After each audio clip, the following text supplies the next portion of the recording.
અમેરિકામાં પોતાના બિઝનેસ ધરાવતા ગુજરાતીઓ લોટરીની ટિકિટ્સ વેચવામાં તો ઘણા આગળ છે, પણ કોઈ ગુજરાતીને મોટી રકમની લોટરી લાગી હોય તેવું ભાગ્યે જ બનતું હોય છે. જોકે નોર્થ કેરોલાઇનાની પેન્ડર કાઉન્ટીમાં રહેતા મૌલિન પટેલ તેમાં અપવાદ છે, કારણ કે હાલમાં જ આ ગુજ્જુભાઈને $1 મિલિયન લોટરી લાગી છે. એટકિન્સન ટાઉનમાં રહેતા મૌલિન પટેલે $10ની સ્ક્રેચ ઓફ ટિકિટ લીધી હતી, જેમાં તેમને $1 મિલિયન ઇનામ લાગ્યું હતું.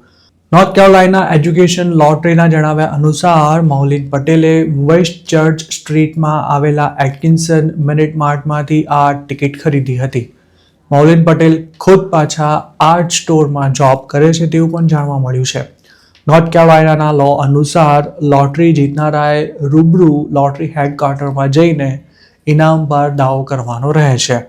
મૌલિન પટેલ એપ્રિલ 6ના રોજ લોટરી ટિકિટ લઈને હેડક્વાર્ટર પહોંચ્યા હતા, જ્યાં તેમણે 20 વર્ષ સુધી દર વર્ષે $50,000 હપ્તામાં ઇનામની રકમ લેવાને બદલે લમસમનો ઓપ્શન પસંદ કરતા તેમને $6 લાખ મળવા પાત્ર થતા હતા.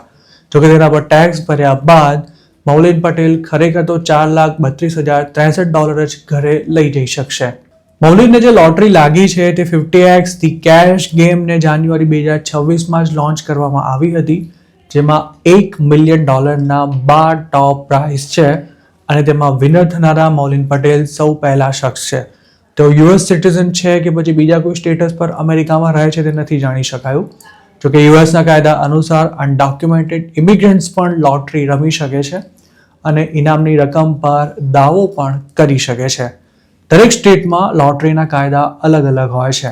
નોર્થ કેરોલાઇનાની જ વાત કરીએ તો જો ઇનામની રકમ $600થી ઓછી થતી હોય તો જ્યાંથી લોટરી ટિકિટ ખરીદી હોય ત્યાંથી જ ઇનામની રકમ મેળવી શકાય છે અને મોટાભાગના રિટેલર્સ સોશિયલ સિક્યોરિટી નંબર પણ નથી માંગતા હોતા, પણ વિનરની એજ વેરીફાઈ કરવા માટે તેનું આઈડી ચેક કરાતું હોય છે, કારણ કે 18 વર્ષથી ઓછી ઉંમર ધરાવતા લોકો લોટરી નથી રમી શકતા.